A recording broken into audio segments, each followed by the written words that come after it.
Oi, tudo bem com você? Então tá bom, eu sou a Verônica e esse é o canal Pensamentos Aleatórios. No canal, que acabou de começar, eu vou falar muito de filmes e séries que eu já assisti, que eu gosto. Eu também vou dedicar um espaço pra falar de filmes e séries que eu acabei de descobrir. Hoje eu vou falar de O Vampiro da Noite, que é um clássico do terror de 1958 e é um filme que eu nunca tinha visto antes. Eu vou começar falando de um filme de terror em homenagem ao Halloween, que vai coincidir com o lançamento do canal. Então, vamos ver o que rola. Eu não sou fã de filme de terror, porque eu fico com muito medo. Eu tenho medo mesmo de filme de terror. Mas eu decidi juntar coragem e tentar e ver como é que era o terror antigamente. Bom, Vampiro da Noite, como diz o título, é um filme de vampiro. Foi lançado pela produtora Hammer Films, que era uma produtora inglesa que ficou muito popular no fim dos anos 50, nos anos 60, com esses filmes de terror com uma pegada mais gótica, assim, releituras de clássicos como Drácula, o Frankenstein, a Múmia, obras que já haviam sido filmadas, obras que já haviam sido adaptadas pelo estúdio Universal nos anos 30. A era de ouro do terror do cinema, nessa época dos anos 30. Então tinha Bela Lugosi, tinha Boris Karloff e a Hammer, aí no fim dos anos 50, retomou esses clássicos, só que com um estilo um pouco diferente. Até esse período, o que tava rolando no cinema era muito, assim, aqueles monstros atômicos por conta da Guerra Fria. Com esses filmes, a Hammer começou a trazer de volta o castelo, climão, fog, Londres, que a gente associa hoje com o gótico. Não, a gente não associa hoje, sempre associou com o gótico. Bom, assistindo Vampiro da Noite, o primeiro pensamento que passou pela minha cabeça foi: isso é gótico ou é mexicano?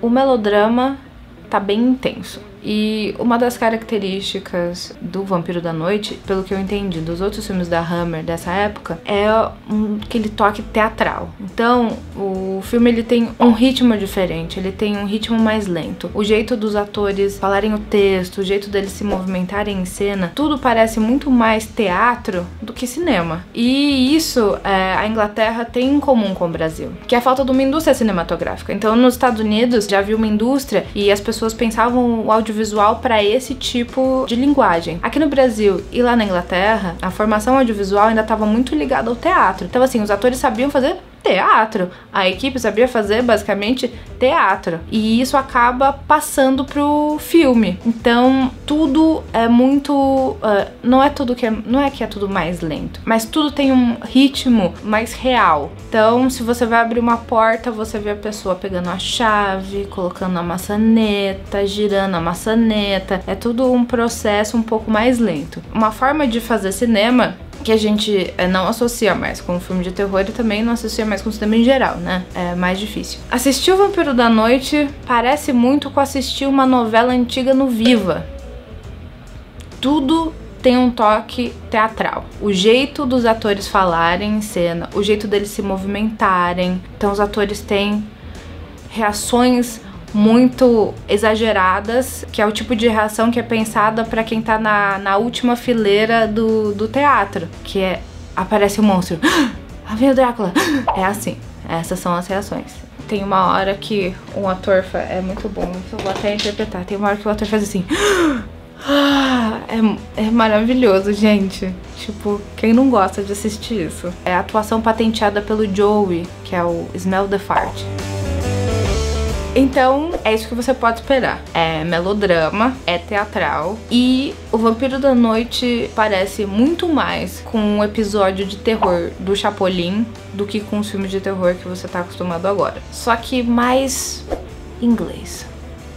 Bem mais inglês. Acaba sendo um pouco ridículo? Acaba sendo um pouco ridículo. Mas pra mim isso é por entretenimento. Eu me divirto muito com esse tipo de reação, com essas aparições e com todo esse dramalhão feito em cima de aparentemente pouca coisa. Agora, uma coisa precisa ser dita. Pros atores, é a mesma coisa que fazer Hamlet, assim. A galera tá comprometida. Tanto o Christopher Lee fazendo o Conde Drácula, mas mais especialmente ainda Peter Cushing fazendo o Van Helsing. Pra eles estão fazendo Shakespeare. E isso ajuda você um pouco a acreditar. Então, ao mesmo tempo que é ridículo, passa uma realidade. Tipo, não é assim, é ridículo, mas não é tão ridículo, porque não é comédia, os atores fazem com seriedade. Então você acaba embarcando um pouco na história e levando a sério. Outra coisa que aproxima o Vampiro da Noite do México é o orçamento, porque o orçamento dos filmes da Hammer provavelmente era um orçamento parecido com o do Chapolin. O segundo pensamento que eu tive foi: uou, que sangue vermelho. Isso porque, diferente dos filmes de terror que estavam acontecendo na época, a Hammer introduziu no fim dos anos 50 o Technicolor, ou seja, cores vivas, cores vibrantes, cores marcantes. Além disso, na época era comum usar o Kensington Gore, que é um sangue cenográfico, que foi criado por um farmacêutico na época, que também traz esse toque do vermelho exacerbado. No dente do Drácula cai sangue, tudo é muito sangue, e os olhos do Drácula são olhos injetados, das presas pingam sangue vermelho, Kensington Gore. E isso, pra época, isso era o massacre da Serra Elétrica. Pra gente pode parecer ridículo, 2 gotinhas de sangue escorrendo pelo dente do Drácula. Mas pra época era muito chocante, era muito impactante e era forte.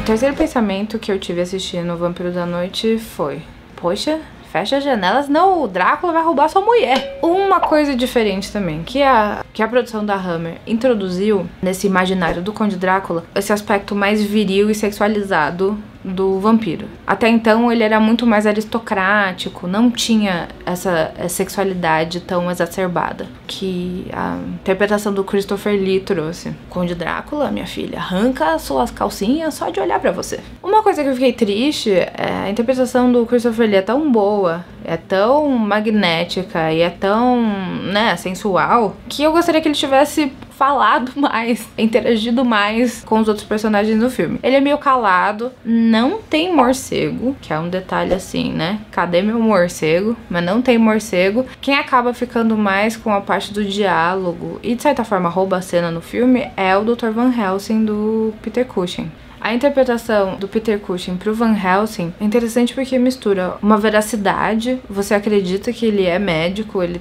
traz uma calma e uma precisão pro papel, mas ao mesmo tempo ele também traz um elemento um pouco mais jovial e atlético. É difícil de acreditar, mas pra época as cenas de ação, elas eram super dinâmicas e... ai, caceta, eu esqueço a palavra, atlética. É difícil acreditar, mas pra época, as cenas de ação, elas eram super atléticas e super dinâmicas, né? Agora a gente acha que é a do Passo da Tartaruga, mas nem sempre foi assim. Você vai me perguntar: mas Verônica, por que eu quero saber de um filme tão velho e, pelo visto, um pouco ridículo? E eu vou te contar por quê. Eu não sei muito bem, mas é importante.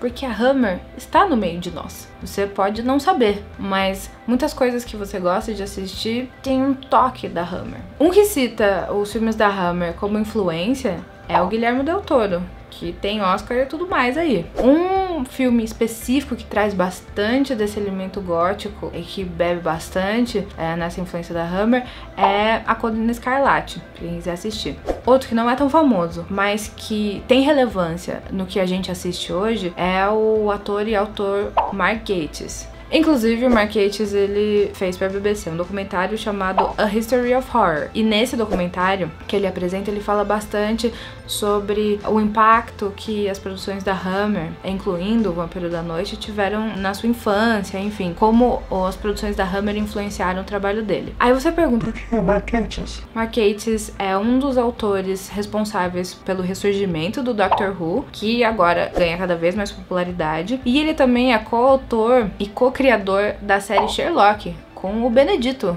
Cumberbatch, que também é favorito de muita gente. Ou seja, essa mistura de terror, sangue, sensualidade e morte tá aqui até hoje.